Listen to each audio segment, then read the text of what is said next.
Hello viewers, मैं राजकुमार सोनी एक बार फिर से आप सबका अपने चैनल मिलिट्री एकेडमी में स्वागत करता हूं। व्यूवर्स, आज के इस वीडियो में हम एयरफोर्स में कितने मौके मिलेंगे कोरोना प्रॉब्लम की वजह से उसके बारे में बात करेंगे, क्योंकि बहुत सारे कैंडिडेट्स के मन में ये सवाल आ रहा है। मेरे बारे में, मैं competitive English, academic English, group discussion और फिजिकल फिटनेस का इंस्ट्रक्टर हूं। मेरी career history 2004 to 2019 navy, teaching experience, service में भी इंस्ट्रक्शन दिए एंड रिटायरमेंट के बाद मेरी अपनी एकेडमी है, मिलिट्री एकेडमी, जो कि बलिया उत्तर प्रदेश में है। Viewers, why am I remarkable, why am I making this video? Because I am an educator of an academy also. और उसके अलावा मैंने सर्टिफिकेट अर्न किया है एडवांस्ड इंग्लिश लेवल C1 का, जो कि सेकेंड हाईएस्ट सर्टिफिकेट है इंग्लिश प्रोफिशिएंसी का। और दूसरा अपर इमीडिएट लेवल B2 सर्टिफिकेट मैंने ब्रिटिश काउंसिल से एक्वायर किया है, अर्न किया है, जो कि थर्ड हाईएस्ट लेवल है इंग्लिश प्रोफिशिएंसी का। व्यूवर्स, ये जो नोटिफिकेशन है एयरफोर्स का, ये लेटेस्ट नोटिफिकेशन है। ये मार्च 20 में एग्जाम होने थे इनके, जो कि अभी भी होने बाकी हैं। सो इसमें उन्होंने जो डेट ऑफ बर्थ जो दिया है एलिजिबिलिटी क्राइटेरिया में, वो ये है। तो आपको याद रखने की जरूरत नहीं है, हम आगे डिटेल में बात करेंगे। सिमिलरली, ये जो उसके पहले वाला जो एग्जाम हुआ एयरफोर्स का, दैट इज सितंबर 19, सो उसका भी उन्होंने ये डेट ऑफ बर्थ दिया हुआ है। इसके बारे में भी हम मिला के बात करेंगे।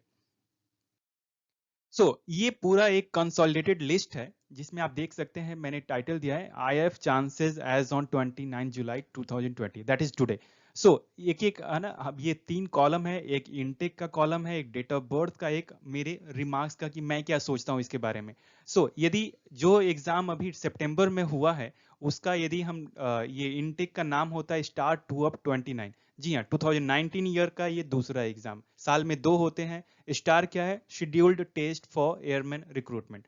तो ये एग्जाम सितंबर 19 में होने वाले थे। इसमें उन्होंने जो डेट ऑफ बर्थ दिया है, ये फ्रॉम ये टू, ये एग्जाम ऑलरेडी ओवर हो गया। तो इसके बारे में आपको सोचने की जरूरत नहीं है। इसको हम रेफरेंस के लिए लेंगे कि क्या कैसे प्लानिंग होती है। हम सब जानते हैं जनरली कि हर 6 महीने बाद जो 6 महीने डेट ऑफ बर्थ है उसको एक्सटेंड कर देते हैं। बस उसी चीज पे हम आगे बात करेंगे।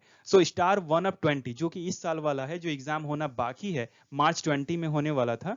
तो इसमें डेट ऑफ बर्थ इन्होंने ऐसा दिया है। ओके, अभी जो स्टार 2 of 20 होगा, जो सितंबर में होना था, सितंबर 20 में, जो कि कोरोना प्रॉब्लम की वजह से अभी भी उसका नोटिफिकेशन आया नहीं है। नॉर्मली जून जुलाई में आ जाता है।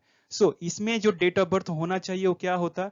आप 6 महीना ऐड करेंगे लगभग, तो जुलाई 2000 टू जुलाई 2004, इसमें भी 6 मंथ्स एडिशन हो जाएगा, ऐड हो जाएगा। ओके, आप यदि जिनके मन में कंफ्यूजन है कि सितंबर 2020 का यदि एग्जाम होता, तो आप उस एग्जाम में एलिजिबल नहीं होते। होते कि नहीं होते, आप उसके बारे में यहाँ पे अपने डेट ऑफ बर्थ इसके बीच में रख के चेक कर सकते हैं। दूसरा, यदि अब अगले साल के बारे में बात करें, इन केस सपोज कि ये कोरोना प्रॉब्लम की वजह से सितंबर 2020 वाला एग्जाम नहीं होता है, तो यदि यदि जैन 2020 तक यदि कुछ वैक्सीन आ जाती है और एग्जाम होता है, और IF ये स्टार 1 of 21 करके नोटिफिकेशन निकालते हैं, वो यदि, तो वो एग्जाम क्या होगा? एज पर शेड्यूल जैसे पहले होता था, वो मार्च में होगा, जैसे कि इस बार वाला मार्च में होना था। तो उसमें जो डेट ऑफ बर्थ होगा वो जैन 2001 टू और दिसंबर 2004। जैसा कि आप देख रहे हैं, 6 6 महीना ऐड होते जा रहा है, और ये मे भी मैंने इसलिए लिखा है कि हो सकता है। सिमिलरली स्टार 2 of 21, मतलब जो 2021 का जो सितंबर में या दूसरा जो एग्जाम होता है एयरफोर्स में, उसमें आपको डेट ऑफ बर्थ ऐसे मिलेंगे, मे भी हो सकता है। यदि हम उसके अगले साल के बारे में बात करें, 2020 के बारे में, 2020 में जो पहला एग्जाम होगा, जो कि मार्च में होना चाहिए एज पर शेड्यूल्ड, वो क्या होगा? जैन 2002 डेट ऑफ बर्थ से लेकर दिसंबर 5 तक। ये भी हो सकता है, क्योंकि हमें मालूम नहीं क्या होने वाला है। एंड देन स्टार 2 of 2022, जो कि सितंबर में, मतलब 2022 का जो दूसरा एग्जाम जो सितंबर में होना चाहिए, उसमें कुछ डेट ऑफ बर्थ आपको यहाँ से फ्रॉम और ये टू मिलेंगे। ओके, और ये भी एग्जाम हो सकता है। तो अभी कुछ हम बोल नहीं सकते, क्योंकि ट्रेनिंग एस्टेब्लिशमेंट तो खाली है, या फिर जो चीजें जहां पे हैं वैसे ही रुकी हुई हैं। यदि एयरफोर्स ये भी प्लान कर सकते हैं कि मार्च में जो एग्जाम होने वाला था, सपोज ये तो अभी हो नहीं रहा है, सितंबर अगस्त पता नहीं कब तक डेट मिले आपको नए डेट। तो ये भी हो सकता है कि जो नोटिफिकेशन की जो डेट है, जैसे जो ये मैंने यहाँ पे लिखा हुआ है सितंबर मार्च, अभी ये अगले साल से कुछ चेंज भी हो जाए।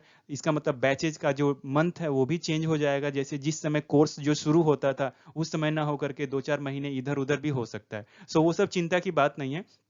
आप जिसका भी कंसर्न ये है कि कुछ पर्टिकुलर डेट ऑफ बर्थ, मुझे 1 चांसेस मिलने थे, मुझे 2 चांसेस मिलने थे, कितने चांस मिलेंगे, उसका एक छोटा सा मैंने ये रेडी किया था प्रेजेंटेशन, तो सोचा कि आप लोगों के संग शेयर कर सकूं।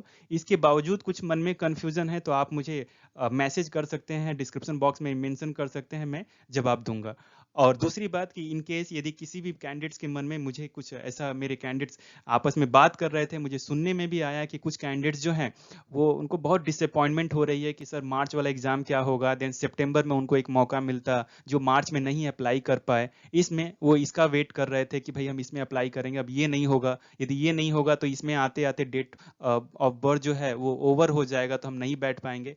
जेंटलमैन प्लीज आप डिसअपॉइंट ना हो, लाइफ में अभी आपको बहुत सारे एग्जाम देने बाकी हैं, एंड आईएएफ, नेवी या आर्मी या जितनी चीजें हैं वो एक बहुत ही, आपके अंदर एक बर्निंग डिजायर है, आई कैन अंडरस्टैंड, बट फिर भी आप दूसरे तरीके से भी, यदि आपको मौका ही नहीं मिला, क्योंकि कोरोना तो एक पैंडेमिक है, महामारी है जिससे पूरी दुनिया परेशान है, तो पूरी दुनिया परेशान है तो हम भी और आप उसके एक हिस्से हैं। तो यदि कुछ प्रॉब्लम होता है, आप नहीं अपीयर कर पाते हैं, लेट नेक्स्ट नोटिफिकेशन में उनका डेट ऑफ बर्थ कुछ और आगे बढ़ जाता है, आपकी एज ओवर हो जाती है, तो बिल्कुल डिसअपॉइंट ना हो, आपको बहुत सारे चांसेस मिलेंगे। आप अपनी क्वालिफिकेशन बढ़ा सकते हैं, ग्रेजुएशन कीजिए, उसके बाद सीडीएस में या और भी तरह तरह के जो ऑप्शंस अवेलेबल हैं उसमें आप प्लीज आइए एक तरह से।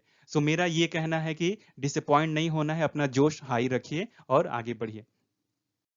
सो व्यूवर्स, मुझे उम्मीद है कि एयरफोर्स में ये जो मौकों के ऊपर मैंने वीडियो बनाया आपको बहुत पसंद आया होगा। यदि आपको और भी लेटेस्ट अपडेट चाहिए तो मेरे चैनल को आप सब्सक्राइब कर सकते हैं, और यदि सब्सक्राइब कर लिया है तो लाइक, शेयर एंड कमेंट करके आप मुझे और एनर्जी दीजिए, ताकि और भी मैं बेहतरीन वीडियोज आपके लिए बना सकूं।